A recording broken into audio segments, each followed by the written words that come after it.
Hello everyone, आज के इस सेशन में हम क्लास 8 साइंस के 15th chapter some natural phenomena का एक और नया टॉपिक डिस्कस करने जा रहे हैं and that is types of electric charges and their interactions.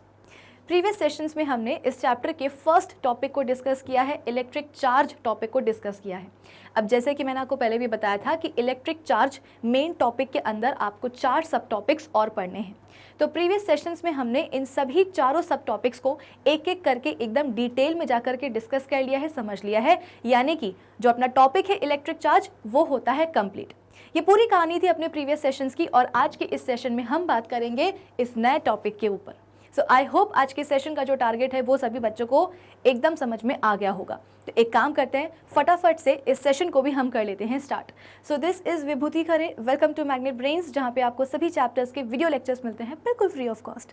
यानी कि मैग्नेट ब्रेन्स में आपको 2 चैप्टर्स पढ़ने के बाद किसी भी तरह का पेमेंट करने की या पैकेज परचेज करने की रिक्वायरमेंट बिल्कुल भी नहीं है, क्योंकि मैग्नेट ब्रेन्स आप सब तक पहुँचा रहा है क्वालिटी एजुकेशन बिल्कुल फ्री ऑफ कॉस्ट। तो इसी अच्छी बात से हम स्टार्ट कर लेते हैं आज का हमारा ये सेशन, जहाँ पे हम बात करेंगे एक नए टॉपिक के ऊपर। नया टॉपिक कौन सा है? यही वाला, types of electric charges and their interactions. अब इससे पहले कि हम एक नए टॉपिक को पढ़ें, मैं ये चाहती हूँ कि प्रीवियस सेशंस में अब तक जो भी हमने बातें पढ़ी हैं उन सभी चीज़ों का जो एक निचोड़ है, जो कंक्लूजन है, वो हम फटाफट से रिवाइज कर लें।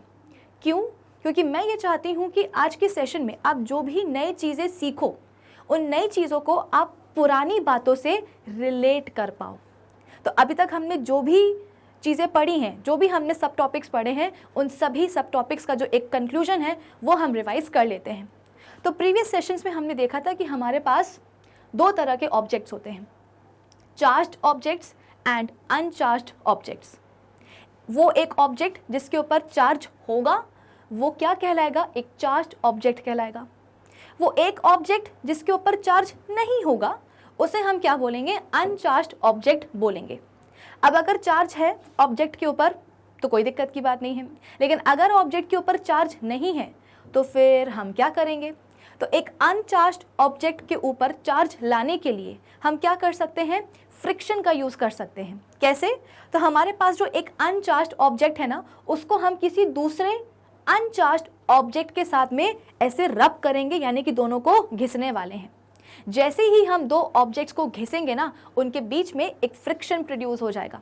फ्रिक्शन के बारे में ऑलरेडी हमने पढ़ रखा है कि फ्रिक्शन क्या है? एक कांटेक्ट फोर्स है, यानी कि जैसे ही 2 ऑब्जेक्ट्स के सरफेसेस कांटेक्ट में आते हैं एक दूसरे के, उनके बीच में जो फ्रिक्शन है वो लग जाता है। तो यहाँ पे हो क्या रहा है? यहाँ पे हम एक अनचार्ज्ड ऑब्जेक्ट को किसी दूसरे अनचार्ज्ड ऑब्जेक्ट के साथ, मतलब दोनों को पास में लेकर के आ रहे हैं, उनको बहुत ही तेज़ी के साथ में रगड़ रहे हैं, रब कर रहे हैं, जिसके कारण एक फ्रिक्शन प्रोड्यूस होगा। और यही फ्रिक्शन क्या करने वाला है? हमारे इस अनचार्ज्ड ऑब्जेक्ट के ऊपर चार्ज लेकर के आने वाला है। फिर इसके बाद में हमने ये भी पढ़ा था कि फ्रिक्शन ना सिर्फ एक अनचार्ज्ड ऑब्जेक्ट के ऊपर चार्ज लेकर के आता है, बल्कि जो दूसरा अनचार्ज्ड ऑब्जेक्ट हमने यूज़ किया है उसके ऊपर भी चार्जेस डेवलप करवा देगा। कौन? फ्रिक्शन। यानी कि जो आपने दोनों ही अनचार्ज्ड ऑब्जेक्ट्स लिए थे, उनको रब करने के बाद आपस में दोनों के ही ऊपर चार्जेस डेवलप होने वाले हैं, इसके ऊपर भी और इसके ऊपर भी। फ़र्क क्या होगा? फ़र्क ये होगा कि अगर एक के ऊपर पॉजिटिव चार्ज डेवलप हो रहा है तो दूसरे ऑब्जेक्ट के ऊपर नेगेटिव चार्ज डेवलप होगा। लेकिन एक बात तो फिक्स है, एक बात तो तय है कि फ्रिक्शन के कारण दोनों ही अनचार्ज्ड ऑब्जेक्ट्स के ऊपर चार्जेस डेवलप होने वाले हैं। एक के ऊपर अगर पॉजिटिव होगा तो दूसरे के ऊपर नेगेटिव चार्ज डेफिनेटली डेवलप होने वाला है, यानी कि ऑपोजिट चार्जेस डेवलप होते हैं। अब कौन से ऑब्जेक्ट के ऊपर पॉजिटिव हो रहा है या कौन से ऑब्जेक्ट के ऊपर नेगेटिव चार्ज डेवलप हो रहा है, ये डिसाइड हम नहीं कर पाते हैं। ये डिसाइड कौन करता है? तो जिस मटेरियल का ऑब्जेक्ट बना होगा उस मटेरियल के हिसाब से ही ऑब्जेक्ट के ऊपर पॉजिटिव या नेगेटिव चार्जेस डेवलप होते हैं। फॉर एग्जांपल, जैसे कि मैंने आपको बताया था कि हमारे वो वाले प्लास्टिक के आइटम्स या आर्टिकल्स जो कि एक्रेलिक प्लास्टिक्स के बने होते हैं, जैसे कि प्लास्टिक की स्केल हो गई और आपके पेन की जो रिफिल होती है, ठीक है ना, तो इन ऑब्जेक्ट्स के ऊपर पॉजिटिव चार्ज डेवलप होने वाला है। अगर आप इनको रब करते हो तो इनके ऊपर फ्रिक्शन के कारण पॉजिटिव चार्ज डेवलप होगा। वहीं हमारे वो वाले प्लास्टिक के आइटम्स जो कि पॉलीथीन प्लास्टिक के बने होते हैं, जैसे कि हमारा जो प्लास्टिक की जो कंघी होती है, प्लास्टिक कोम जो होता है, उसके ऊपर आफ्टर रबिंग फ्रिक्शन के कारण नेगेटिव चार्जेस डेवलप होंगे। तो किस ऑब्जेक्ट के ऊपर कौन सा चार्ज डेवलप हो रहा है ये कौन डिसाइड करेगा? ऑब्जेक्ट जिस मटेरियल का बना है वो मटेरियल ही डिसाइड करेगा। इतना क्लियर है? फिर मैंने आपको ये भी बताया था कि एक चार्ज्ड ऑब्जेक्ट का जो इफेक्ट है आपको बाकी अनचार्ज्ड ऑब्जेक्ट्स के ऊपर भी दिखाई देता है, लेकिन एक अनचार्ज्ड ऑब्जेक्ट का जो इफेक्ट है वो आपको किसी भी दूसरे ऑब्जेक्ट पर दिखाई नहीं देगा। इसके अलावा हमने अपना जो एक लास्ट सब टॉपिक था जो हमने पढ़ा था कि भाई आखिर ये जो रबिंग है ये कैसे ऑब्जेक्ट्स को, वेरियस ऑब्जेक्ट्स को चार्ज कर पा रही है। रबिंग से ऐसा क्या होता है कि एक अनचार्ज्ड ऑब्जेक्ट के ऊपर चार्जेस डेवलप हो जाते हैं, ईदर पॉजिटिव और नेगेटिव। आखिर ऐसा क्या होता है? तो वहां पे मैंने आपको बताया था कि भाई आपको अपने आसपास जितनी भी चीजें दिखाई देती, जितने भी ऑब्जेक्ट्स आपको दिखाई देते हैं, वो सब किसके बने होते हैं? एटम्स के ही बने होते हैं। अगर मैं इस पेन की बात करूं तो ये पेन किसका बना है? एटम्स का बना है। मैं अपने अगर बालों की बात करूं तो मेरे बाल किसके बने हैं? एटम्स के बने हैं। अकेले मेरे बाल नहीं, आपके बाल भी किसके बने हैं? एटम्स के ही बने हैं। बलून का एग्जाम्पल हमने लिया था, बलून किसका बना है? एटम्स का बना है। स्केल का एग्जाम्पल हमने लिया था, रिफिल लिया था, है ना, रिफिल का एग्जाम्पल लिया था, बॉल पॉइंट पेन की रिफिल का एग्जाम्पल लिया था, वो रिफिल भी किसकी बनी है? एटम्स की ही बनी। तो यानी कि आपके आसपास जितनी भी चीज़ें आपको दिखाई देती है सब किसके बने होते हैं? एटम्स के ही बने होते हैं। अब एटम्स के अंदर क्या होते हैं? 3 टाइप के सब एटॉमिक पार्टिकल्स होते हैं। कौन कौन से? Electrons, protons and neutrons. Neutrons के ऊपर कोई चार्ज नहीं होता है तो उसको हम अभी कंसिडर नहीं करेंगे। हम बात करते हैं किसकी? इलेक्ट्रॉन्स की एंड प्रोटॉन्स की। तो इलेक्ट्रॉन्स के ऊपर होता है नेगेटिव चार्ज और प्रोटॉन्स के ऊपर होता है कौन सा चार्ज? Positive charge. तो एक ऑब्जेक्ट बना हुआ है बहुत सारे एटम्स का। फॉर एग्जाम्पल ये जो पेन है ये बना हुआ है बहुत सारे एटम्स का। इस पेन के जो एटम्स होंगे उन एटम्स में इलेक्ट्रॉन्स भी होंगे और प्रोटॉन्स भी होंगे। और कैसे होते हैं वो भी मैं आपको बता देती हूँ कि ये क्या है? आपका एक एटम है, ठीक है? ये क्या है? आपका एक एटम है। एटम के अंदर क्या होता है? एक छोटा सा न्यूक्लियस भी होता है और इसी न्यूक्लियस के अंदर आपको मिलेंगे कौन? प्रोटॉन्स और साथ ही साथ न्यूट्रॉन्स भी मिलेंगे। लेकिन न्यूट्रॉन्स का हमें ऐसा अभी कोई काम है ही नहीं, तो लेकिन हाँ मैंने आपको उसकी लोकेशन बता दी है कि एग्जैक्टली एटम के अंदर कहाँ आपको प्रोटॉन्स और न्यूट्रॉन्स दिखाई देते हैं। तो हर एक एटम के अंदर होता है उसका एक न्यूक्लियस और न्यूक्लियस के अंदर ही प्रोटॉन्स एंड न्यूट्रॉन्स मिलते हैं। अब सवाल है इलेक्ट्रॉन्स का कि भाई इलेक्ट्रॉन्स कहाँ मिलेंगे? तो इस न्यूक्लियस के अराउंड ऐसे बहुत सारे क्या होते हैं? कॉन्सेंट्रिक आप बोल सकते हो कि शेल्स होते हैं, एनर्जी शेल्स होते हैं। और इन्हीं शेल्स में क्या पाए जाते हैं? इलेक्ट्रॉन्स पाए जाते हैं। यानी कि न्यूक्लियस के बाहर इलेक्ट्रॉन्स मिलते हैं और न्यूक्लियस के अंदर प्रोटॉन्स और न्यूट्रॉन्स मिलते हैं। आई बात समझ में? तो अगर मैं आपसे पूछूं, जैसे कि मैंने आपसे पूछा भी था कि एटम के बाहर अगर इलेक्ट्रॉन्स एंड प्रोटॉन्स निकलना चाहेंगे तो इजी किसके लिए होगा? क्या प्रोटॉन्स आसानी से बाहर निकल पाएंगे एटम के, या इलेक्ट्रॉन्स बाहर निकल पाएंगे आसानी से एटम से? तो मेरे हिसाब से तो इसका सही जवाब क्या होना चाहिए? इलेक्ट्रॉन्स ही होना चाहिए। क्यों? क्योंकि इलेक्ट्रॉन्स न्यूक्लियस के बाहर है। न्यूक्लियस के अंदर जो प्रोटॉन्स है ना, न्यूक्लियस ने क्या किया हुआ है? उन प्रोटॉन्स को कस के पकड़ के रखा हुआ है। तो प्रोटॉन्स के लिए अगर एटम्स से बाहर निकलना है, प्रोटॉन्स को अगर एटम से बाहर निकलना है तो उसको सबसे पहले एटम के न्यूक्लियस से बाहर निकलना पड़ेगा और फिर इसके बाद में वो एटम से बाहर आ पाएंगे। कौन? हमारे प्रोटॉन्स। तो कहीं ना कहीं प्रोटॉन्स के लिए एटम से बाहर निकलना डिफिकल्ट है। लेकिन अगर हम बात करेंगे इलेक्ट्रॉन्स की, तो इलेक्ट्रॉन्स तो हम बोल रहे हैं कि न्यूक्लियस के बाहर ही हैं। तो न्यूक्लियस चाहेगा भी कि इलेक्ट्रॉन्स जो है ना उसके पास ही रहें, लेकिन होता क्या है कि जो सबसे बाहर वाले शेल में जो इलेक्ट्रॉन्स होते हैं ना वो बहुत नॉटी होते हैं। क्यों? न्यूक्लियस कई हद तक इलेक्ट्रॉन्स को कंट्रोल करने की कोशिश करता है कि भाई तुम एटम के अंदर ही रहो, लेकिन जो सबसे आखिरी वाले शेल में जो इलेक्ट्रॉन्स होते हैं ना, जो सबसे आखिरी वाले घर में जो इलेक्ट्रॉन्स होते हैं वो बहुत नॉटी होते हैं। क्यों? क्योंकि उनके ऊपर टीचर का जो कंट्रोल है, जैसे कि हमारे स्कूल में नहीं, जो हमारे बैक बेंचर्स होते हैं वो पीछे बैठ के कुछ भी शैतानी करते रहते हैं, लेकिन टीचर का उतना ध्यान जाता नहीं है। टीचर का मेन फोकस क्या होता है? जो फर्स्ट या बोल सकते हो कि जो आगे की बेंचेस पे जो बच्चे बैठे होते हैं उन पे होता है ना। तो आप बोल सकते हो कि टीचर की जो पकड़ है वो सबसे आखिरी वाली बेंच तक नहीं पहुंच पाती है, कंट्रोल नहीं पहुंच पाता है। तो यहाँ पे भी यही हो रहा है। जो आउटर मोस्ट शेल में जो इलेक्ट्रॉन्स होते हैं वो बहुत नॉटी होते हैं। वो तो न्यूक्लियस उनको कंट्रोल करना चाहेगा भी, लेकिन उतना कंट्रोल उनके ऊपर होता नहीं है। तो आउटर मोस्ट शेल की जो इलेक्ट्रॉन्स हैं वो बहुत ही जल्दी कूद के एटम से बाहर निकल आते हैं। इतना आया समझ में। अब होता क्या है कि सपोज आप इस पेन को क्या कर रहे हो, अपने बालों के साथ में ऐसे रब कर रहे हो। रब करने से क्या होगा, ये पेन किसका बना है, एटम्स का बना है। मेरे बाल किसके बने हैं, एटम्स के बने हैं। तो होता क्या है, बाल के एटम्स के अंदर भी इलेक्ट्रॉन्स एंड प्रोटॉन्स, और इस पेन के एटम्स के अंदर भी इलेक्ट्रॉन्स और प्रोटॉन्स। और खास बात क्या होती है कि number of electrons number of protons के बराबर होते हैं। यानी कि अगर 10 इलेक्ट्रॉन्स हैं एटम्स में, एक एटम में, तो प्रोटॉन्स का नंबर भी कितना होगा, 10 ही होगा। तो जितना भी नेगेटिव चार्ज है 10 इलेक्ट्रॉन के ऊपर, उस चार्ज को, नेगेटिव चार्ज को बैलेंस करने के लिए 10 प्रोटॉन्स के पॉजिटिव चार्ज भी होता है। आई बात समझ में कि 10 इलेक्ट्रॉन्स का जो भी नेगेटिव चार्ज है उसको बैलेंस या कैंसिल आउट करने के लिए 10 प्रोटॉन्स के पॉजिटिव चार्ज होते हैं। तो कुल मिलाकर के एक एटम आप बोल सकते हो कि वो न्यूट्रल रहता है। क्यों? क्योंकि इलेक्ट्रॉन्स और प्रोटॉन्स का नंबर बराबर है, नेगेटिव चार्ज बराबर है पॉजिटिव चार्ज के। इतना क्लियर है। लेकिन हुआ क्या, जैसे ही आपने इसको ऐसे ऐसे ऐसे ऐसे रब किया, तो रब करने से क्या होगा, जैसे कि मैंने आपको बताया कि एटम के बाहर वाले शेल में जो इलेक्ट्रॉन्स होते हैं वो बहुत ही नॉटी होते हैं, जहां उनको मौका मिला वो कूद के एटम के बाहर निकल आते हैं। तो एग्जैक्टली यही होगा कि जैसे ही मैं इस पेन को अपने बालों से रब करूंगी, तो हो सकता है कि मेरे बाल के जो आप बोल सकते हो कि, या चलो हमारे पेन, ये जो पेन मैंने लिया है, इस पेन के एटम्स के अंदर जो इलेक्ट्रॉन्स हैं वो क्या हो गए, कूद के बाहर निकल के आ गए एटम से। इस पेन में मैं ये मान के चलती हूँ कि अभी इसमें 10 एटम्स हैं। वैसे तो बहुत सारे एटम्स होते हैं, लेकिन सिंप्लीफाई करने के लिए मैंने यहाँ पे मान लिया है, अज्यूम किया है कि इस पेन में 10 एटम्स हैं। तो जैसे ही मैं इसको रब करूँगी तो 10 में से आप बोल सकते हो कि एक जो एटम होगा ना, उस एक एटम में जो आउटर मोस्ट इलेक्ट्रॉन होगा वो बाहर निकल करके आ जाएगा। बाहर तो आ जाएगा, लेकिन कहाँ बाहर आ जाएगा, पेन के ही बाहर आ जाएगा। भाई पेन का ही तो एटम था। एटम के अंदर आप बोल सकते हो कि 6 इलेक्ट्रॉन्स थे और 6 प्रोटॉन्स थे।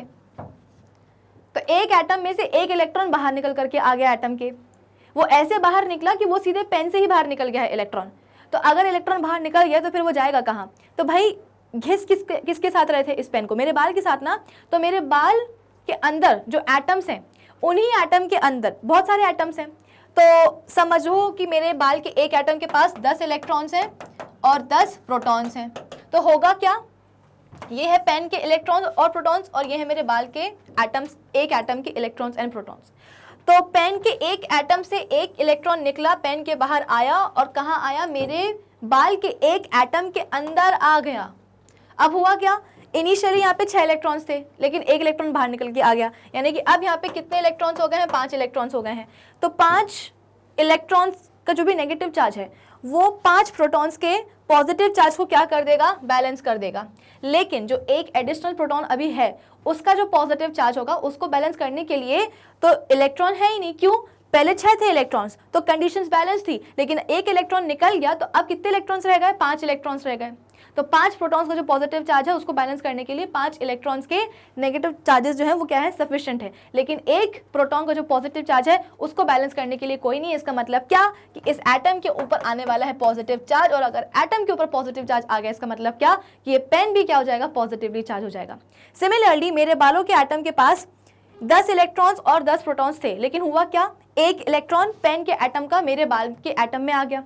तो अब इलेक्ट्रॉन्स कितने हो गए हैं? 11 हो गए हैं। प्रोटॉन्स कितने? अभी भी 10 हैं। तो यहाँ पे एक इलेक्ट्रॉन एक्स्ट्रा हुआ ना, तो इस एक इलेक्ट्रॉन का, एक्स्ट्रा इलेक्ट्रॉन का नेगेटिव चार्ज भी क्या हो जाएगा, एक्स्ट्रा हो जाएगा। यानी कि बाल के एटम के ऊपर नेगेटिव चार्ज आ गया। इसका मतलब क्या कि मेरे जो बाल हैं वो क्या हो चुके हैं, नेगेटिवली चार्ज हो चुके हैं। तो देखो ना, मेरे बाल एक ऑब्जेक्ट है, ये पेन दूसरा ऑब्जेक्ट है, दोनों ही अनचार्ज थे, लेकिन जैसे इनको रब किया, पेन के ऊपर आ गया पॉजिटिव चार्ज और बाल के ऊपर आ गया नेगेटिव चार्ज। आई बात समझ में? अब मुझे एक बात बताओ, अभी तक हमने जितनी भी चीज़ें पढ़ी हैं उन सभी चीज़ों को पढ़ करके आपको क्या समझ में आया है? ये जो चार्जेस हैं वो कितने टाइप के होते हैं? 2 ही टाइप के होते हैं ना, एक पॉजिटिव तो दूसरा नेगेटिव। भाई आप खुद ही सोचो, ये जो मैंने आपको बाल और पेन का एग्जाम्पल दिया है, तो इसमें पेन के ऊपर कौन सा चार्ज आया? पॉजिटिव चार्ज आया। जो मेरे बाल हैं उनके ऊपर कौन सा चार्ज आया? नेगेटिव चार्ज हुआ। क्या इनके बीच का कोई तीसरा चार्ज भी है जिसको कि मैंने कंसिडर नहीं किया? नहीं। मैं आपको हमेशा से यही बोलती आती हूँ कि चार्जेस दो ही टाइप के होते हैं, एक पॉजिटिव और दूसरा नेगेटिव। अब किस ऑब्जेक्ट के ऊपर कौन सा चार्ज आ रहा है, पॉजिटिव या नेगेटिव, ये हम डिसाइड नहीं करते हैं, लेकिन इतना तो तय है कि चार्जेस केवल दो ही टाइप्स के होते हैं। It has been shown by experiments that there are two types of electric charges, positive charges and negative charges. A positive charge repel another positive charge, but a positive charge attracts a negative charge. Similarly, a negative charge repels another negative charge, but a negative charge attracts a positive charge. वही वाली बात है, जैसे magnets के आप अगर opposite poles लेकर के आते हो, है ना, आपके पास दो मैग्नेट्स हैं और दोनों ही मैग्नेट्स के अगर आप ऑपोजिट पोल्स लेकर के आ रहे हो पास पास, तो क्या होगा, अट्रैक्शन होगा। नॉर्थ पोल के पास में साउथ पोल लेकर के आओगे, अट्रैक्शन होगा। साउथ पोल को नॉर्थ पोल के पास लेकर के आओगे, मतलब सेम ही बात है, तो क्या होगा, अट्रैक्शन होगा। लेकिन अगर आप दोनों ही मैग्नेट्स के सेम पोल्स को पास पास लेकर के आए हो, यानी कि अगर आप साउथ साउथ को लेकर के आए हो तो रिपल्शन होगा, नॉर्थ नॉर्थ को लेकर के आए हो तो भी रिपल्शन होगा। यहाँ पे भी ऐसे ही हो रहा है कि जो लाइक चार्जेस हैं वो क्या करते हैं, रिपल करते हैं। Positive positive ripple, negative negative ripple, positive negative attract. और जो अनलाइक चार्जेस होते हैं, जो ऑपोजिट चार्जेस होते हैं, वो क्या करने वाले हैं, अट्रैक्ट करने वाले हैं। चलिए, तो यहाँ पे बहुत ही बढ़िया सा एक GIF आपको दिखाई दे रहा होगा और ये GIF हमें क्या बताने की कोशिश कर रहा है कि भाई like charges ripple and opposite charges attract. कैसे, तो बीच में आपके पास एक पॉजिटिव चार्ज है, यहाँ पे आपके पास एक नेगेटिव चार्ज है और यहाँ पे भी आपके पास क्या है, एक पॉजिटिव चार्ज है। तो जैसे ही दो पॉजिटिव चार्जेस पास पास आए, देखो रिपल्शन हुआ और ये जो पॉजिटिव चार्ज है ये इस वाले पॉजिटिव चार्ज से दूर चला गया। लेकिन इस पॉजिटिव चार्ज के पड़ोस में ये जो नेगेटिव चार्ज बैठा हुआ था, ये नेगेटिव चार्ज देखो कैसे अट्रैक्ट होकर के पॉजिटिव चार्ज की तरफ जा रहा है। चार्जेस तो यहाँ पे हमारे पास दोनों हैं, पॉजिटिव भी है और आप बोल सकते हो कि नेगेटिव भी है, लेकिन एक पॉजिटिव चार्ज दूसरे पॉजिटिव चार्ज से क्या हो रहा है भाई, देखो अभी होगा, रिपल हो रहा है। ऐसा नहीं है कि हम दोनों ही चार्जेस को पास पास लेकर के आए नहीं थे, कि हमने दूर से ही जो है ना कंक्लूजन निकाल लिया कि अरे अरे पॉजिटिव चार्जेस जो होंगे एक दूसरे से क्या करेंगे, रिपल करेंगे। ऐसा नहीं है, पास में लेकर के आए थे लेकिन फिर भी क्या हुआ, रिपल्शन लगा उनके बीच में। पॉजिटिव चार्जेस पास पास आ ही नहीं पाए, लेकर के तो आए थे लेकिन अपने आप देखो दूर हो गए, देखो अभी दूर हो जाएगा, हो गया दूर। लेकिन इस पड़ोसी वाले नेगेटिव चार्ज को देखो, मौके का फायदा इसने उठा लिया। जैसे ही तो पता चला कि अरे भाई सामने से क्या है, ऑपोजिट चार्ज है, तो हम क्या करेंगे, अट्रैक्ट होकर के उसके पास चले जाएंगे। आई बात समझ में? तो कुल मिलाकर के कुछ इस तरीके से आप बोल सकते हो कि लाइक चार्जेस रिपल करते हैं और ऑपोजिट चार्जेस क्या करते हैं, अट्रैक्ट करते हैं। इसी के कारण तो हमारा जो बलून है वो क्या होता है, दीवार से जाकर के चिपक जाता है। कैसे? प्रीवियस सेशन में मैंने आपको समझाया था कि हमारे पास एक बलून है। देखो ऐसा है कि अब हमने जो है ना अपना मेन टॉपिक शुरू कर दिया है, तो अभी तक जो भी बातें मैंने आपको बोली थी वो रिवीजन हो चुका है और हमारा जो नया टॉपिक है वो कंटिन्यू भी हो चुका है, मतलब उसको अब हम स्टार्ट कर चुके हैं, अब वो आगे बढ़ रहा है। इसीलिए मैंने आपको पहले ही रिविजन करवा दिया जो भी हमने प्रीवियस सेशंस में टॉपिक पढ़े थे कि भाई आज के जितने भी हम नए टॉपिक्स पढ़ रहे हैं उनसे आप पुरानी बातों को, पुरानी चीज़ों से क्या कर पाओ, रिलेट कर पाओ, कनेक्ट कर पाओ। ऐसा नहीं हो कि आगे जो भी हम नई बातें पढ़ रहे हैं उनका आपको लिंक ही समझ में ना आ रहा हो, ये नहीं होना चाहिए, ठीक है। तो हुआ क्या, हमारा जो बलून है वो आखिर दीवार से जाकर के कैसे चिपकता है। तो होता क्या है कि बलून के अंदर एटम्स हैं, एटम्स में है प्रोटॉन्स और इलेक्ट्रॉन्स। अब हुआ क्या कि जैसे ही हमने क्या किया, बलून को अपने सर से घिसा, अपने बालों से घिसा, और हाँ ड्राई हेयर होने चाहिए, है ना, गीले बाल नहीं। ड्राई हेयर से जैसे ही हमने घिसा तो हुआ क्या कि इस बार बालों के जो एटम्स हैं उसमें से जो इलेक्ट्रॉन्स हैं वो कूद कूद के बाहर निकले और कहाँ चले गए, बलून के एटम्स के अंदर चले गए। यानी कि बलून के जो एटम्स हैं उनके पास क्या हो चुका है, एक नेगेटिव चार्ज आ चुका है। कैसे, अभी समझाया था कि भाई अगर किसी ऑब्जेक्ट के एटम्स क्या कर रहे हैं, इलेक्ट्रॉन्स को ले रहे हैं, या आप ये भी बोल सकते हो कि अगर किसी ऑब्जेक्ट के जो एटम्स हैं उनके अंदर इलेक्ट्रॉन्स अगर आ रहे हैं तो इलेक्ट्रॉन्स का जो आना है वो क्या करेगा, उस एटम को नेगेटिवली, वो उस एटम को नेगेटिवली चार्ज बना देगा और साथ ही साथ जो ऑब्जेक्ट है वो भी क्या हो जाएगा, नेगेटिवली चार्ज हो जाएगा। वहीं अगर किसी ऑब्जेक्ट के एटम्स से इलेक्ट्रॉन्स क्या हो रहे हैं, बाहर जा रहे हैं, तो फिर वो ऑब्जेक्ट क्या हो जाएगा, पॉजिटिवली चार्ज हो जाएगा। तो अगर ऑब्जेक्ट में इलेक्ट्रॉन्स आ रहे हैं तो नेगेटिवली चार्ज, अगर ऑब्जेक्ट से इलेक्ट्रॉन्स बाहर जा रहे हैं, ऑब्जेक्ट में इलेक्ट्रॉन्स आ रहे हैं तो नेगेटिवली चार्ज, ऑब्जेक्ट से इलेक्ट्रॉन्स बाहर जा रहे हैं तो पॉजिटिवली चार्ज। तो हुआ क्या, बालों से जब हमने अपने बलून को रख किया तो बालों से जो इलेक्ट्रॉन्स हैं वो कूद करके कहाँ आ चुके हैं, बलून के अंदर आ चुके हैं, यानी कि बलून क्या हो चुका है, नेगेटिवली चार्ज हो चुका है, और जो बाल हैं वो क्या हो चुके हैं, पॉजिटिवली चार्ज हो चुके हैं। अब इसी नेगेटिवली चार्ज बलून को हम क्या कर रहे हैं, एक रॉड के पास लेकर के आ रहे हैं, एक दीवार के पास लेकर के आ रहे हैं। तो दीवार में भी एटम्स हैं, उन एटम्स में भी क्या है, इलेक्ट्रॉन्स हैं, प्रोटॉन्स हैं, और कैसे हैं, बराबर बराबर हैं। लेकिन हुआ क्या, जैसे ही हम बलून को दीवार के पास लेकर के जाएंगे, तो भाई दीवार बलून क्या है, बलून हम बोल रहे हैं कि नेगेटिवली चार्ज है, यानी कि बलून के पास आप बोल सकते हो कि नेगेटिव चार्ज ज्यादा है। तो जैसे ही नेगेटिवली चार्ज बलून कहाँ जाएगा, दीवार की तरफ जाएगा, दीवार के जो प्रोटॉन्स होंगे वो खुश हो जाएंगे। क्यों खुश हो जाएंगे, क्योंकि उनको समझ में आ जाएगा कि भाई सामने जो है ना, सामने क्या हो रहा है। आप बोल सकते हो कि जो बलून आया है, भाई अभी मैं कौन हूं, अभी मैं हूं दीवार का एक प्रोटॉन, ठीक है। तो जैसे ही मैंने सामने किसको देखा, बलून को देखा, मैंने अपने बाकी प्रोटॉन फ्रेंड्स को बोला कि अरे सुनो, सामने तो बलून आया है। तो मेरे बाकी प्रोटॉन्स जो फ्रेंड्स थे उनने बोला कि इसमें खास बात क्या है, ऐसे तो दीवार के सामने कई चीज़ें आती जाती रहती हैं। तो मैंने उनको समझाया कि भाई खास बात यह है कि सामने जो बलून आया है ना, उसके ऊपर नेगेटिव चार्ज है। प्रोटॉन्स मैं हूँ, मतलब मैं एक प्रोटॉन हूँ, मेरे जितने भी बाकी फ्रेंड्स हैं वो भी क्या है, प्रोटॉन्स हैं। तो हम सबके ऊपर चार्ज कैसा है, पॉजिटिव चार्ज है। तो पॉजिटिव चार्ज नेगेटिव चार्ज वाले बलून को देख करके खुश तो होगा ही।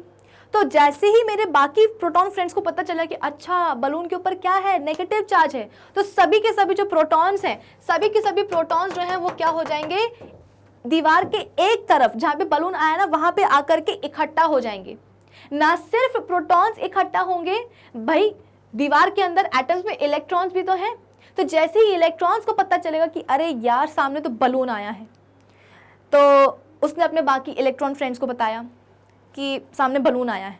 तो बाकी के इलेक्ट्रॉन फ्रेंड्स ने बोला कि इसको क्या हो गया, आने दो, क्या बड़ी बात है। तो उसने बोला अरे नहीं, बलून आया तो है लेकिन उसके ऊपर नेगेटिव चार्ज है, हमारे ऊपर भी नेगेटिव चार्ज और बलून के ऊपर भी नेगेटिव चार्ज। क्या करना पड़ेगा, भागना पड़ेगा। क्यों, बताया ना अभी अभी कि ऑपोजिट चार्जेस क्या करते हैं, रिपल करते हैं। तो बलून के ऊपर का नेगेटिव चार्ज और दीवार के अंदर जो इलेक्ट्रॉन्स हैं उनके ऊपर भी नेगेटिव चार्ज, तो नेगेटिव चार्जेस क्या करेंगे, रिपल करेंगे।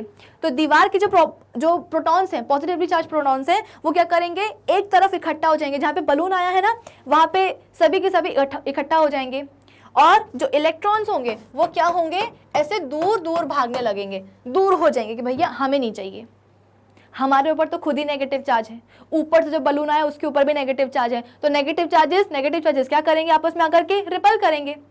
तो दीवार की जो नेगेटिव चार्जेस होंगे, इलेक्ट्रॉन्स होंगे, वो थोड़े दूर खिसक जाएंगे। लेकिन जो प्रोटॉन्स होंगे, वो जैसे नहीं सेलिब्रिटी आता है तो सभी उसको देखने के लिए इकट्ठा हो जाते हैं, वैसे ही कुछ प्रोटॉन्स का भी हाल होगा, दीवार के प्रोटॉन्स का भी यही हाल होने वाला है। जैसे उनको पता चलेगा कि अरे भाई सामने तो बलून आया है जिसके ऊपर नेगेटिव चार्ज है, तो सभी के सभी प्रोटॉन्स आएंगे और उसको देखने के लिए जहाँ पे बलून आया है ना, वहाँ पे उस साइड में, दीवार की उस साइड में इकट्ठा हो जाएंगे। तो यहाँ पे पॉजिटिव चार्जेस, यहाँ पे नेगेटिव चार्जेस, मतलब इलेक्ट्रॉन्स। तो होगा क्या, अल्टीमेटली जो बलून है वो जाकर के दीवार पे चिपक जाएगा, क्योंकि बलून के ऊपर नेगेटिव चार्ज और दीवार के ऊपर एक साइड में क्या है, प्रोटॉन्स के पॉजिटिव चार्जेस हैं। तो नेगेटिव चार्ज पॉजिटिव चार्ज क्या होगा, कुछ इस तरीके का अट्रैक्शन होगा और जो बलून है वो दीवार से जाकर के चिपक जाएगा, जस्ट लाइक दिस। क्लियर है, चलिए आगे बढ़ते हैं। अच्छा, अब यहाँ पे एक और एक्टिविटी को, मतलब इस चीज़ को समझने के लिए कि एग्जैक्टली हमारे जो इलेक्ट्रिक चार्जेस हैं वो आपस में इंटरेक्ट कैसे करते हैं। अभी तक हम ये समझते आ रहे हैं कि भाई चार्जेस क्या होते हैं, कितने टाइप्स के होते हैं, सब हमें समझ में आया। अब हम ये देखना चाह रहे हैं कि भाई इलेक्ट्रिक चार्जेस का जो आपस में इंटरेक्शन है वो एग्जैक्टली कैसे होता है। तो इसको समझने के लिए हम 2 एक्टिविटी और परफॉर्म करने वाले हैं। कैसे, तो आपने लेना है क्या, अच्छा ये एक्टिविटी आपकी एनसीईआरटी की है, ठीक है। तो जो भी एनसीईआरटी की एक्टिविटीज़ होती हैं वो हमारे लिए बहुत ज़रूरी होती हैं। जैसे कि आपको पता है कि हम हर चैप्टर के एंड में क्वेश्चंस तो हम सॉल्व करते ही, एक्सरसाइज क्वेश्चंस। इसके अलावा जो भी इन टेक्स्ट एक्टिविटीज़ दी गई रहती हैं आपकी एनसीईआरटी टेक्स्ट बुक में, उनको भी हम करते हैं डिस्कस। तो ये एक्टिविटी आपकी एनसीईआरटी बुक की ही है, इसलिए ध्यान से समझिएगा इसको। हुआ क्या कि हमारे पास 2 ऐसे लंबे लंबे बलून्स थे, ठीक है। इन दोनों ही बलून्स को हमने एक, आप बोल सकते हो कि वॉल के ऊपर टांग करके रखा था, और बकायदा इनके बीच में आपको क्या दिखाई दे रहा होगा, एक गैप भी दिखाई दे रहा होगा, ठीक है। दोनों ही बलून्स इनिशियली कैसे थे, सेपरेटेड थे, लेकिन आप बोल सकते हो कि इनके बीच में ना एक प्रॉपर गैप था, जितना गैप हम चाह रहे थे उतना गैप बना करके हमने दोनों ही बलून्स को दीवार से टांगा था, हैंग किया था, ठीक है। अब क्या हुआ, एक काम करते हैं, अब इस बलून को हम एक सिल्क के कपड़े के साथ सिल्क क्लॉथ के साथ क्या करते हैं, रब कर देते हैं बलून को। अच्छा, हवा भरी दोनों बलून में, ठीक है ना। तो हवा भरे हुए इन्फ्लेटेड बलून में हमने क्या करा है, एक बलून को हमने सिल्क के कपड़े के साथ घिस दिया है। अब जहां रबिंग हुई वहां आएगा फ्रिक्शन, और जहां फ्रिक्शन आएगा वहां समझ लो कि क्या होने वाला है, चार्जेस डेवलप होने वाले। तो हमने कुछ इसको ऐसे रब किया कि अभी हम मान के चलते हैं कि जो बलून है उसके ऊपर क्या आ चुका है, नेगेटिव चार्ज आ चुका है। अभी हमने मान लिया कि बलून के ऊपर क्या आया है, एक नेगेटिव चार्ज आया है। आई बात समझ में, कैसे आया नेगेटिव चार्ज, क्योंकि हमने बलून को जो आपका सिल्क का कपड़ा है उसके साथ में रब किया था, उसके साथ में हमने घिसा था। तो घिसने से क्या हुआ, बलून के ऊपर नेगेटिव चार्ज आ गया। और डेफिनेटली क्योंकि अब हमको पता है, हम स्मार्ट हो चुके हैं, हमको पता है कि फ्रिक्शन क्या करता है, दोनों ही ऑब्जेक्ट को चार्ज करवा देता है। तो ना सिर्फ बलून के ऊपर चार्ज आएगा बल्कि सिल्क के कपड़े के ऊपर भी चार्ज आएगा। कौन सा आएगा, ऑपोजिट होगा, पॉजिटिव चार्ज होगा। लेकिन हाँ, बलून के ऊपर आया नेगेटिव चार्ज। अब इस बेचारे जो हमारा जो बलून था, इसने भी हमारा क्या बिगाड़ा है, इसको भी हम क्या करते हैं, सेम सिल्क के कपड़े के साथ, सेम सिल्क क्लॉथ के साथ में रब कर देते हैं। इसको भी किया है, इसको भी किया है, दोनों ही बलून्स को हमने सेम सिल्क के कपड़े के साथ में रब किया है। तो इसको रब करने के बाद होगा क्या, इस वाले बलून को, इसके ऊपर भी हम बोलते हैं कि नेगेटिव चार्ज आ जाएगा। यानी कि इस बलून के ऊपर भी नेगेटिव चार्ज है, इस बलून के ऊपर भी नेगेटिव चार्ज है, और दोनों ही बलून्स को हमने सेम सिल्क के कपड़े के साथ में रब किया था, किसी में भेदभाव नहीं किया था। लेकिन हुआ क्या, जैसे ही ये वाला बलून इस वाले, मतलब दोनों ही बलून्स को जब हमने रब किया, रब करके जैसे ही हमने जो है ना बलून्स को छोड़ा, छोड़ने के बाद में इन लोगों ने कुछ अलग ही तरीके से बिहेव किया। क्या इनका बिहेवियर आया कि दोनों ही बलून्स क्या करने लगे, एक दूसरे से रिपल करने लगे, एक दूसरे से भागने लगे। इनिशियली बलून्स को हमने ऐसे टांगा था, जितना गैप हमको चाहिए था उतने गैप के साथ हमने इनको टांगा था। लेकिन जैसे ही दोनों ही आप बोल सकते हो कि बलून्स को हमने सेम सिल्क के कपड़े के साथ घिसा, दोनों ही बलून्स अजीब तरीके से बिहेव करने लगे। अब जो दोनों बलून्स हैं, देखो उनके बीच में क्या होने लगा है, रिपल्शन होने लगा है, जिसके कारण दोनों ही जो बलून्स हैं वो क्या हो चुके हैं, और ज़्यादा सेपरेटेड हो चुके हैं। पहले भी सेपरेटेड थे, लेकिन जितना गैप हमें चाहिए था उतने गैप में थे, उतने डिस्टेंस पे थे। लेकिन अब इनके बीच का जो गैप है, जो डिस्टेंस है, वो बढ़ गया, अपने आप बढ़ गया। क्यों बढ़ गया, क्योंकि अब दोनों ही बलून्स क्या हो चुके हैं, नेगेटिवली चार्ज हो चुके हैं। और नेगेटिव चार्ज होने से होगा क्या कि इस बलून के ऊपर भी नेगेटिव चार्ज, इस बलून के ऊपर भी नेगेटिव चार्ज। तो दोनों ही जो बलून्स के जो नेगेटिव चार्जेस होंगे वो एक दूसरे को ऐसे देखेंगे कि अरे यार, इसके ऊपर भी नेगेटिव चार्ज है। इस वाले बलून का जो नेगेटिव चार्ज है वो भी सामने वाले को देख के बोलेगा कि अरे इसके ऊपर भी नेगेटिव चार्ज है। हमें एक दूसरे की शक्ल पसंद ही नहीं है, हम क्या करेंगे, हम अलग अलग हो जाएंगे। तो ये बलून यहाँ जाने लगेगा, ये यहाँ जाने लगेगा, जिसके कारण दोनों के बीच में जो गैप है, जो डिस्टेंस है, वो क्या हो जाएगा, बढ़ जाएगा। तो इस एक्टिविटी से आप क्या कंक्लूड करते हो कि भाई नेगेटिव चार्जेस या सेम चार्जेस क्या करते हैं, लाइक चार्जेस क्या करते हैं, रिपल करते हैं। इंटरैक्शन आपको समझना है कि भाई जो चार्जेस हैं वो एग्जैक्टली कैसे इंटरैक्ट करते हैं आपस में। दोनों को ही हमने, जो बलून्स हमने लिए थे, दोनों को ही हमने सेम सिल्क के कपड़े के साथ में घिसा है। ऐसा नहीं है कि किसी में भेदभाव किया था, लेकिन फिर भी दोनों क्या करने लगे, एक दूसरे से नफरत करने लगे, हेट करने लगे, और इसके कारण एक दूसरे से भागने लगे, दूर भागने लगे, रिपल करने लगे। तो रिपल्शन का रीज़न क्या है कि भाई दोनों के ऊपर सेम चार्जेस डेवलप हो गए हैं, जिसके कारण दोनों ही बलून्स एक दूसरे से दूर दूर आ चुके हैं। फिर इसके बाद में, अच्छा, जो मैंने आपको वॉल वाला एग्जाम्पल मैं आपको दे रही थी, देखो अब आया है वो वॉल वाला एग्जाम्पल। तो देखो, ये आपका एक बलून है, ये आपका दूसरा बलून है, ठीक है। तो दोनों ही बलून्स के ऊपर नेगेटिव चार्ज आ गया है, तो क्या करेंगे, एक दूसरे से ये लोग रिपल करेंगे, एक वहां जाएगा तो दूसरा वहां जाएगा। अब हमने क्या किया, दोनों में से एक बलून को हमने तोड़ा, तोड़ने के बाद में हम उसको क्या करके आए हैं, मतलब तोड़ने के बाद में उस बलून को हम एक दीवार के पास लेकर के आ गए हैं। अल्टीमेटली होगा क्या, ये जो हमारे पास नेगेटिवली चार्ज्ड बलून आया है ना, ये जाकर के दीवार के ऊपर चिपकने ही वाला है। इस एक्टिविटी में जो हमने दो बलून्स यूज करे थे, इन दोनों में से हमने एक बलून को उठा लिया, हमें पता था कि बलून के ऊपर क्या है, नेगेटिव चार्ज है, और उठा करके हम क्या कर रहे हैं, इसको दीवार के पास लेकर के आ रहे हैं। अब दीवार के अंदर क्या है, इलेक्ट्रॉन्स हैं एंड प्रोटॉन्स हैं। तो जैसे ही प्रोटॉन्स को पता चलेगा कि अरे यार दीवार के इस साइड में तो नेगेटिवली चार्ज बलून आया है, यानी कि नेगेटिव चार्जेस आए हैं, भर भर के नेगेटिव चार्जेस आए हैं, ऑपोजिट चार्जेस आए हैं, तो प्रोटॉन्स क्या हो जाएंगे, खुश हो जाएंगे। क्यों? क्योंकि उनके ऊपर कौन सा चार्ज है, पॉजिटिव चार्ज है। तो दीवार में आप बोल सकते हो कि जिस साइड में नेगेटिवली चार्ज बलून आया है उसी साइड की तरफ दीवार के जितने भी प्रोटॉन्स है ना वो जाकर के इकट्ठा होने लगेंगे। देखो यहाँ पे कितने सारे प्रोटॉन्स इकट्ठा हो गए हैं, पॉजिटिव चार्जेस इकट्ठा हो गए हैं। जैसे ही पता चला कि यार दीवार के इस साइड में क्या आया है, नेगेटिवली चार्ज बलून आया है, नेगेटिव चार्जेस आए हैं, तो जितने भी पॉजिटिवली चार्ज प्रोटॉन्स है ना वो सब क्या हो जाएंगे, इसी साइड में आकर के, दीवार की इसी साइड में आकर के इकट्ठा हो जाएंगे, एक्यूमुलेट हो जाएंगे। लेकिन हमें पता है कि भाई दीवार में क्या है, इलेक्ट्रॉन्स भी हैं। तो जैसे ही इलेक्ट्रॉन्स को समझ में आएगा कि यार सामने तो नेगेटिवली चार्ज बलून आया है, उसके ऊपर भी नेगेटिव चार्ज, हमारे ऊपर भी नेगेटिव चार्ज, क्या करेंगे हम लोग एक दूसरे के पास आकर के, तो फिर इलेक्ट्रॉन सोचेंगे कि भाई हमें नहीं आना है दीवार के उस साइड में जहाँ पे नेगेटिवली चार्ज बलून आया है। तो इलेक्ट्रॉन्स भाग जाएंगे वहाँ से और प्रोटॉन्स उसी साइड में आ जाएंगे।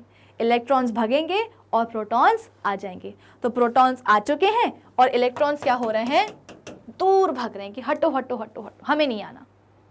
तो जिस साइड में बलून आया है उस साइड में प्रोटॉन्स इकट्ठा होंगे आकर के और इलेक्ट्रॉन्स उसी साइड से दूर भागेंगे। आई आपको बात समझ में? तो कुछ इस तरीके से लाइक चार्जेस क्या करते हैं, इंटरेक्ट करते हैं। एक और एक्टिविटी देख ही लो। इस एक्टिविटी में हो क्या रहा है, काफ़ी सिंपल सी एक्टिविटी है, काफ़ी सिंपल इसका बेसिक एक सेटअप है। आप अपने घर पे भी कर सकते हो ये, और कर सकते हो क्या, कर ही लो, मज़े आएगी आपको करके। करना क्या है, एक कांच का ग्लास लेना है, उसमें पानी डालना है, कितना, आधा ग्लास भर दो पानी से। इसके बाद में आपको 2 रिफिल्स लेनी है।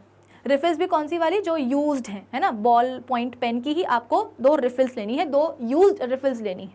नई रिफिल बर्बाद मत कर देना, ठीक है। तो होगा क्या, अब आप एक रिफिल को लो, उसको पॉलीथीन के साथ में क्या करो, रब कर दो। भाई आपका, मैं सबसे पहले आपको पूरा सेटअप समझाती हूँ एक्सपेरिमेंट का, एक्टिविटी का, इसके बाद में हम एक्टिविटी करते हैं। तो एक ग्लास लेना है, उसमें आधा ग्लास भर के पानी डाल देना है, और आपको 2 यूज्ड बॉल पॉइंट पेन्स की रिफिल लेनी है। एक रिफिल को आपने क्या करना है, पॉलीथीन के साथ में रब करना है। ऑब्वियस सी बात है, रब करोगे तो चार्जेस डेवलप होंगे। हम मान के चलते हैं कि अब क्योंकि हमने पॉलीथीन ली है ना, तो पॉलीथीन के ऊपर, जैसे कि मैंने आपको बताया था कि हमारे जो एक्रेलिक प्लास्टिक्स होते हैं उनके जो आइटम्स हैं उनके ऊपर आफ्टर रबिंग पॉजिटिव चार्ज आता है, और जो पॉलीथीन प्लास्टिक के बने होते हैं प्लास्टिक आइटम उनके ऊपर आफ्टर रबिंग नेगेटिव चार्ज आता है। तो जब आप सपोज ये आपकी पेन की रिफिल है, इस पेन की रिफिल को जब आप किसी पॉलीथीन के साथ में क्या करोगे, ऐसे ऐसे ऐसे ऐसे रब करोगे, तो पॉलीथीन के ऊपर नेगेटिव चार्ज आएगा और जो रिफिल है आपके पास उसके ऊपर पॉजिटिव चार्ज आ जाएगा। तो यहाँ पे आपने जो एक रिफिल ली है, क्यों ना मैं इसको थोड़ा सा हाईलाइट कर दूँ, ये क्या है, आपकी एक रिफिल है, यूज्ड रिफिल है, ठीक है ना। और इसके ऊपर जब आपने इसको पॉलीथीन के साथ में रफ किया है तो इसके ऊपर पॉजिटिव चार्ज आ चुका है। अब इसके बाद में आपने क्या किया है, इस रिफिल को आपने पानी में डाल दिया है, जो आपने ग्लास लिया था उसी में आपने डाल दिया है। अब आपने दूसरी वाली रिफिल भी लेनी है, दूसरी वाली रिफिल को भी आपने क्या करना है, पॉलीथीन के साथ ही रब करना है। तो ऑब्वियस सी बात है, दूसरी वाली जो रिफिल होगी, यूज्ड रिफिल, उसके ऊपर भी पॉजिटिव चार्ज ही आने वाला है। अब आप क्या करोगे, ये जो आपके पास दूसरी रिफिल है ना, इस दूसरी रिफिल, ये मैंने बना दी क्या, दूसरी रिफिल, और इसके ऊपर भी क्या है, पॉजिटिव चार्ज ही है। तो जब आप इस दूसरी वाली पॉजिटिवली चार्ज रिफिल को पहली वाली रिफिल के पास लेकर के आओगे ना, तो पता है क्या होगा, ये वाली जो रिफिल होगी ना ये भागने लगेगी। मतलब ऐसा भी नहीं कि पूरे पानी में ये मूव करने लगे, लेकिन हाँ डेफिनेटली आपको ये दिखाई देगा कि भाई ये वाली जो रिफिल है वो क्या करने लगी है, अपनी जगह से डिस्प्लेस हो गई। पहले हमने रिफिल को यहाँ रखा था, लेकिन जैसे ही हम ये रेड वाली रिफिल को लेकर के आए हैं, जो ब्लैक वाली रिफिल है वो अपनी जगह से, इसको मैं थोड़ा सा मिटा देती हूँ, वो अपनी जगह से, पूरा ही मिट गया ये, तो वो अपनी जगह से आप बोल सकते हो कि कुछ आप बोल सकते हो कि इतना डिस्प्लेस हो जाएगी। इनिशियली जो रिफिल है वो यहाँ थी, लेकिन जैसे ही आप पॉजिटिवली चार्ज एक और रिफिल को लेकर के आए हो तो ये अपनी जगह से क्या हो गई, डिस्प्लेस हो गई, ये यहाँ से यहाँ आ गई। क्यों आ गई यहाँ से यहाँ? क्योंकि इस रिफिल के ऊपर भी पॉजिटिव चार्ज था और इस रिफिल के ऊपर भी पॉजिटिव चार्ज था। तो जैसे ही पता चला दोनों ही रिफिल को कि अरे यार इसके ऊपर भी पॉजिटिव चार्ज है, मेरे ऊपर भी पॉजिटिव चार्ज है, क्या करेंगे पास में आकर के, चलो हटो दूर भागे। तो ये वाली जो रिफिल है ये हम बोल रहे हैं कि भाग गई, अपनी जगह से थोड़ी सी डिस्प्लेस हो गई। ऐसा नहीं कि पूरे में घूमने लगेगी, नहीं ऐसा नहीं होगा, लेकिन हाँ डेफिनेटली अपनी जगह से क्या होगी, डिस्प्लेस हो जाएगी। और क्योंकि हमने दोनों ही रिफिल्स को, मतलब एक रिफिल को हमने पानी में भर के रखा है ग्लास में, तो क्लियरली आपको उसका जो डिस्प्लेसमेंट है वो दिखाई देगा। सिमिलरली अब यहाँ पे हम क्या कर रहे हैं, जो हमने एक रिफिल लेकर के रखी थी, मतलब चलो फिर से हम एक एक्टिविटी करते, छोटी सी एक्टिविटी तो है, क्या बड़ी बात है इसमें। ग्लास में हमने पानी भर दिया और उसमें हमने क्या करा है, एक बॉल पॉइंट पेन की यूज्ड रिफिल ली है और उसको हमने पॉलिथीन के साथ क्या किया है, घिसा है। घिसने से क्या होगा, रिफिल के ऊपर आ जाएगा क्या, एक पॉजिटिव चार्ज। रिफिल के ऊपर आएगा क्या, एक पॉजिटिव चार्ज। ये आ गया है क्या, रिफिल के ऊपर पॉजिटिव चार्ज।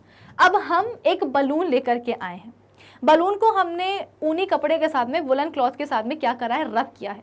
रब करने से क्या होगा, बलून के ऊपर हम बोलेंगे कि कौन सा चार्ज आ जाएगा, नेगेटिव चार्ज आ जाएगा। तो कुल मिलाकर के आप बोल सकते हो कि बलून के ऊपर कौन सा चार्ज है, नेगेटिव चार्ज है, रिफिल के ऊपर कौन सा चार्ज है, पॉजिटिव चार्ज है। अब आप क्या कर रहे हो, इस नेगेटिवली चार्ज बलून को आप पॉजिटिवली चार्ज जो रिफिल है उसके पास लेकर के आ रहे हो।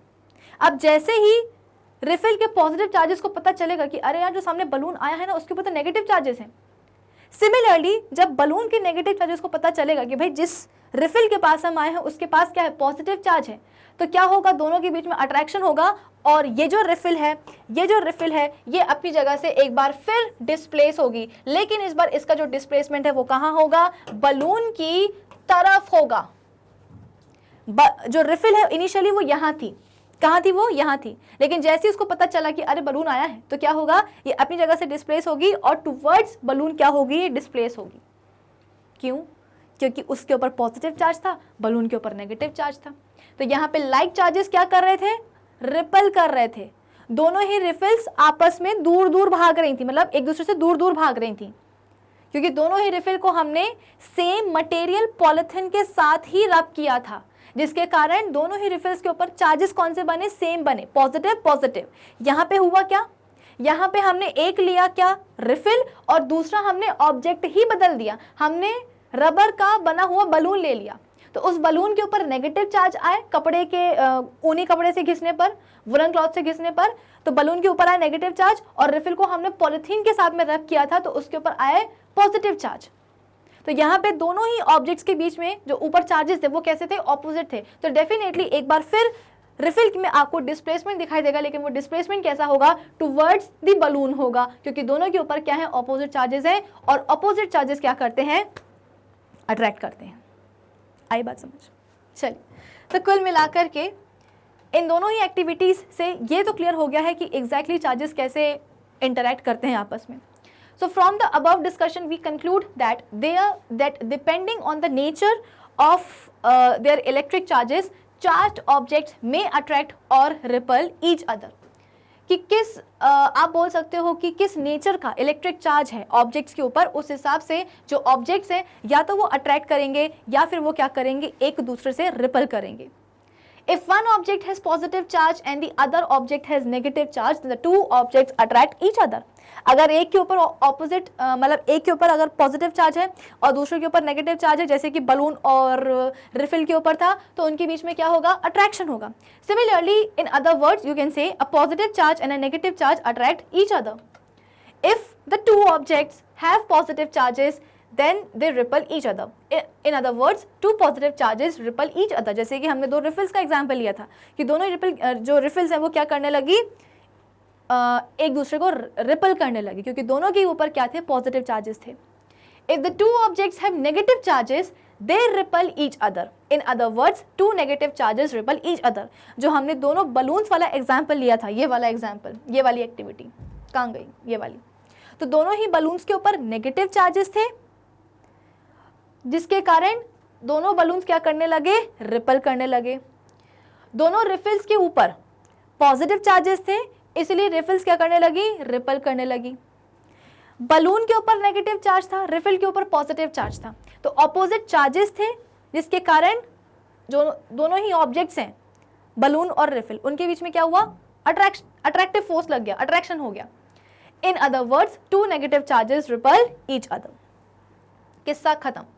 Many times when we take off woolen या synthetic cloths like polyester and nylon cloths, our body hairs stand erect on their ends. होता क्या है कि जब भी हम ऊनी कपड़े या किसी सिंथेटिक कपड़ा अगर हमने सपोज पहना हुआ है, ठीक है, जैसे कि पॉलिएस्टर का बना है, नायलॉन का बना है, तो ऐसे सिंथेटिक या ऊनी कपड़ों को उतारते समय क्या होता है, हमारे जो बॉडी के हेयर होते हैं वो भी क्या हो जाते हैं, ऐसे खड़े हो जाते हैं, चिट चिट चिट चिट की आवाज़ आती है। बॉडी हेयर भले आप नोटिस ना कर पाओ, लेकिन हाँ जो हमारे बाल खड़े होते हैं, सर के जो बाल होते हैं खड़े, वो ज़रूर हम नोटिस कर लेते हैं कि जैसे हमने स्वेटर उतारा बाल खड़े हो गए। हमने किसी सिंथेटिक कपड़े को उतारा, कहीं पार्टी में गए थे सिंथेटिक कपड़े पहन करके, पॉलिएस्टर के बने हुए, है ना, पार्टी वेयर, और जैसे ही पार्टी से आए और चेंज किया हमने, तो वो उतारा हमने कपड़ा, तो बाल भी जो है ना ऐसे खड़े हो जाते हैं, ना सिर्फ सर के बाल बल्कि बॉडी हेयर भी खड़े हो जाते हैं। ऐसा क्यों? This is because rubbing या friction while taking off these clothes charges the body hair with the same kind of electric charge. अब होता क्या है कि जब हम सिंथेटिक या ऊनी कपड़ों को अपने आप से उतार रहे हैं, है ना, तो एक रगड़ होती है बॉडी के बालों के बीच में, मतलब बॉडी के बाल और जो आपके पास कपड़ा है ऊनी या सिंथेटिक, उसके बीच में। क्या कोई चीज़ समझ में आ रही है कि जब हम कोई भी कपड़ा उतारते हैं, कौन सा वाला, वुलन या फिर सिंथेटिक कपड़ा, तो जब उतारने के समय एक रगड़ होती है बॉडी के हेयर और उस कपड़े के सरफेस के बीच में। इस रगड़ से क्या होता है, फ्रिक्शन प्रोड्यूस होता है, और इस फ्रिक्शन के कारण जो बॉडी हेयर है उनके ऊपर इलेक्ट्रिक चार्ज आता है, वो भी सेम काइंड का। अगर यहाँ पे हम एग्जाम्पल लें कि बॉडी हेयर के ऊपर कौन सा चार्ज आया, फ्रिक्शन के कारण नेगेटिव चार्ज आया है, तो एक बॉडी हेयर के ऊपर अगर नेगेटिव चार्ज आया है तो दूसरे बॉडी हेयर के ऊपर भी नेगेटिव चार्ज आएगा। Due to their like charges the body hair repel one another, this repulsion makes the body hair stand erect. अब क्या होगा, एक बॉडी हेयर के ऊपर नेगेटिव चार्ज, दूसरे के ऊपर भी नेगेटिव चार्ज, तीसरे के ऊपर भी क्या, नेगेटिव चार्ज, तो जैसे ही बॉडी हेयर एक दूसरे को देखेंगे कि अरे यार मेरा जो पड़ोस वाला बॉडी हेयर है उसके ऊपर भी नेगेटिव चार्ज है, मेरे ऊपर भी नेगेटिव चार्ज है, यहाँ पे मैंने देखा तो इसके ऊपर भी नेगेटिव चार्ज है, यानी कि जितने भी बॉडी हेयर हैं जहाँ पे भी आप बोल सकते हो कि रगड़ हुई है, तो सभी बॉडी हेयर के ऊपर हम बोल रहे हैं कि नेगेटिव चार्ज आने वाला है। तो सभी बॉडी हेयर क्या करेंगे, एक दूसरे से रिपल करने लगेंगे, और इस रिपल्शन के कारण ही क्या होगा, बॉडी हेयर ऐसे खड़े हो जाएंगे। ना सिर्फ रिपल्शन के कारण, बल्कि मैंने आपको प्रीवियस सेशन में भी बताया था कि हमारे बाल ऐसे खड़े क्यों हो जाते हैं। अगर हम बलून ऐसे ऐसे ऐसे ऐसे ऐसे रब करते हैं अपने सूखे बालों के ऊपर, तो डेफिनेटली बलून के ऊपर अगर नेगेटिव चार्ज आ रहा है तो हमारे बालों के ऊपर भी तो क्या आएगा, पॉजिटिव चार्ज आएगा। जितने भी बालों से आपने क्या करा है, बलून को रब किया है, उन सभी बालों के ऊपर, उन हेयर स्ट्रैंड्स के ऊपर पॉजिटिव चार्ज आने वाला है।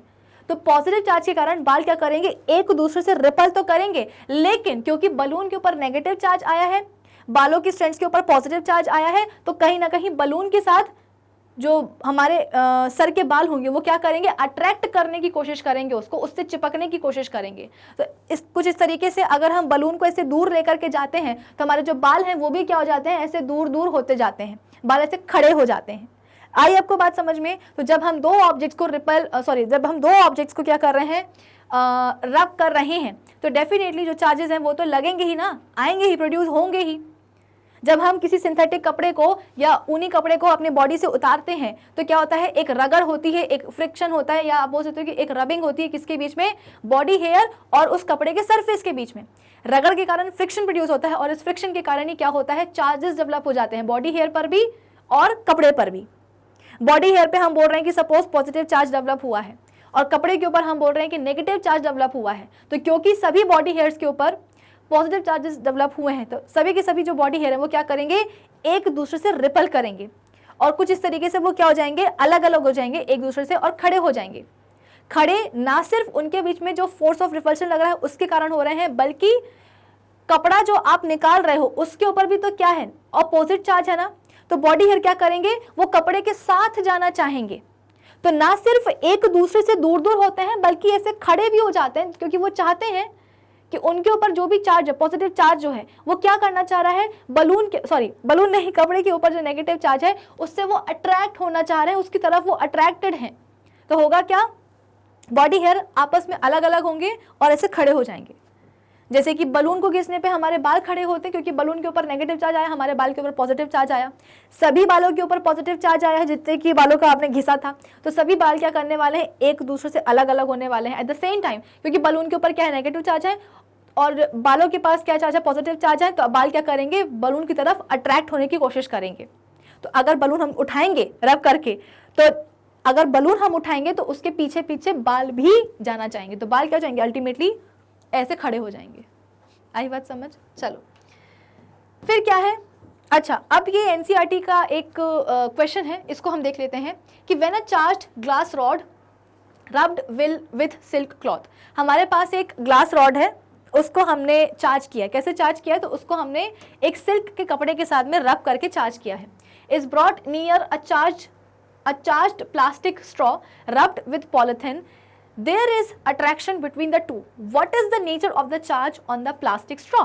हुआ क्या कि आपके पास एक ग्लास रॉड है जिसको कि आपने सिल्क के कपड़े के साथ में चार्ज किया था, वहीं आपके पास एक प्लास्टिक का स्ट्रॉ भी है जो कि किसका बना हुआ है, अच्छा प्लास्टिक का स्ट्रॉ भी है जिसको कि आपने एक पॉलिथीन के साथ क्या किया है, रब किया है। अब हुआ क्या, जब दोनों ही हम चार्ज्ड ग्लास रॉड और प्लास्टिक स्ट्रॉ को हम पास में लेकर के आए हैं, उनके बीच में क्या लग गया है, अट्रैक्टिव फोर्स लग गया है, उनके बीच में अट्रैक्शन हो गया। तो आपको ये बताना है कि कौन से what is the nature of the charge on the plastic straw. तो स्ट्रॉ के ऊपर जो चार्ज है उसका नेचर क्या है, मतलब कि स्ट्रॉ के ऊपर पॉजिटिव चार्ज है या नेगेटिव चार्ज है। So by convention the charge present on the glass rod rubbed with silk cloth is said to be positive. Convention के तौर पे हम ये मान के चलते हैं कि ग्लास रॉड के ऊपर सिल्क के कपड़े को घिसने के ऊपर जो चार्ज आया है ग्लास रॉड के ऊपर, वो कैसा है, पॉजिटिव है। अब अगर हम ये बोल रहे हैं कि ग्लास रॉड क्या कर रही है, प्लास्टिक स्ट्रॉ के साथ में अट्रैक्ट कर रही है, इसका मतलब क्या भाई, सीधी सी बात है ना, ग्लास रॉड और प्लास्टिक के स्ट्रॉ के बीच में क्या हो रहा है, अट्रैक्शन हो रहा है। दोनों ही ऑब्जेक्ट्स एक दूसरे को क्या कर रहे हैं, अट्रैक्ट कर रहे हैं। तो अगर अट्रैक्ट कर रहे हैं इसका मतलब क्या कि दोनों के ऊपर क्या होने वाला है, ऑपोजिट चार्जेस होने वाले हैं। तो बाय कन्वेंशन हमें पता है कि ग्लास रॉड जिसको कि हमने सिल्क के कपड़े के साथ में घिसा है उसके ऊपर क्या चार्ज है, पॉजिटिव चार्ज है। तो अगर ये पॉजिटिवली चार्ज ग्लास रॉड किसी प्लास्टिक स्ट्रॉ को क्या कर रही है, अट्रैक्ट कर रही है, इसका मतलब क्या कि डेफिनेटली उस स्ट्रॉ के ऊपर कौन सा चार्ज होने वाला है, नेगेटिव चार्ज होने वाला है, तभी तो अट्रैक्शन पॉसिबल है। लाइक चार्जेस तो कभी अट्रैक्ट करेंगे नहीं, ऑपोजिट चार्जेस ही क्या करते हैं, अट्रैक्ट करते हैं। So there can be attraction between a charged glass rod and charged plastic straw only if their charges are opposite to each other. The opposite of positive charge is negative charge, so the nature of the charge on the plastic straw is 100% negative. ठीक है, तो कुछ इस तरीके से ये वाला हमारा जो टॉपिक है ये भी होता है क्या, कंप्लीट। तो आज के सेशन के लिए बस इतना ही। अब हम मिलेंगे कहाँ, अपने नेक्स्ट सेशन में, और नेक्स्ट सेशन में हम कुछ और नए टॉपिक्स को डिस्कस करेंगे अपने इस चैप्टर के। लेकिन तब तक आप क्या करेंगे, आप विजिट करेंगे हमारी ऑफिशियल वेबसाइट। गूगल पे जाकर के आपने बस टाइप करना है magnetbrains.com। जैसे ही आप उसको सर्च में डालोगे आपके सामने आ जाएगी मैग्नेट ब्रेन्स की ऑफिशियल वेबसाइट। जैसे ही आप उस ऑफिशियल वेबसाइट को ओपन करोगे तो आपके सामने आएगा ये वाला पेज जहाँ पे लिखा रहेगा India's number 1 100% free online education platform. इस पेज को जब आप और स्क्रॉल करोगे तो आपके पास ऑप्शन आएगा एक्सप्लोर टॉप कोर्सेज का, जहाँ पे आपके पास क्लास 12 से लेकर के किंडरगार्टन तक के सभी कोर्सेज होंगे अवेलेबल। अब अगर आपको क्लास 8 देखना है तो आप क्या करोगे, क्लास 8 पे यहाँ पे क्लिक करोगे। जैसे क्लिक करोगे तो क्लास 8 के सभी सब्जेक्ट्स यहाँ पे आपको दिखाई देने लगेंगे। साइंस है, मैथ्स है, हिस्ट्री है, ज्योग्राफी है, हिंदी है, सब कुछ है। क्लास 8 साइंस को देखने के लिए आप क्या करोगे, क्लास 8 साइंस पे ऐसे क्लिक करोगे जा करके। जैसे ही क्लिक करोगे आपके सामने आ जाएगा ये वाला पेज जहाँ पे लिखा रहेगा क्लास 8 साइंस एनसीईआरटी बाय विभूति खरे। अब अभी तक हमने क्लास 8 साइंस के जितने भी चैप्टर्स कर लिए हैं, जो भी हम कर रहे हैं, सभी चैप्टर्स के सभी लेक्चर्स यहाँ पे आपको मिल जाएंगे। फॉर एग्जांपल आपको फर्स्ट चैप्टर ही देखना है, क्रॉप प्रोडक्शन एंड मैनेजमेंट, तो आप क्या करोगे, इस पे आप जैसे ही क्लिक करोगे तो इस चैप्टर का जो फर्स्ट सेशन होगा वो कुछ आपके सामने इस तरीके से खुल के आ जाएगा। तो आप ऐसे ही सभी चैप्टर्स के सभी लेक्चर्स देख सकते हो। फ़ायदा क्या होता है वेबसाइट को विजिट करने का कि यूट्यूब पे आपकी जो अक्सर कंप्लेंट होती है कि मैम आपको सब्जेक्ट की प्लेलिस्ट नहीं मिलती है, मिलती भी है तो उस प्लेलिस्ट में जो सीक्वेंस है वीडियोस का वो इतना गड़बड़ होता है कि हमें समझ में आता ही नहीं कि कौन से वीडियो के बाद में कौन सा देखना है। तो जब आप हमारी ऑफिशियल वेबसाइट विजिट करते हो तो ऐसा यहाँ पे आपको कोई भी कन्फ्यूजन नहीं होती है, क्योंकि यहाँ पे सभी चैप्टर्स के सभी लेक्चर्स आपको एकदम प्रॉपरली सीक्वेंस में अरेंज्ड मिल जाते हैं। प्लस यहाँ पे आपको सभी टॉपिक्स के होते हैं नोट्स भी available. So do visit our official website, कौन सी वाली, यही वाली magnetbrains.com। Till then keep learning with Magnet Brains. Thank you for watching.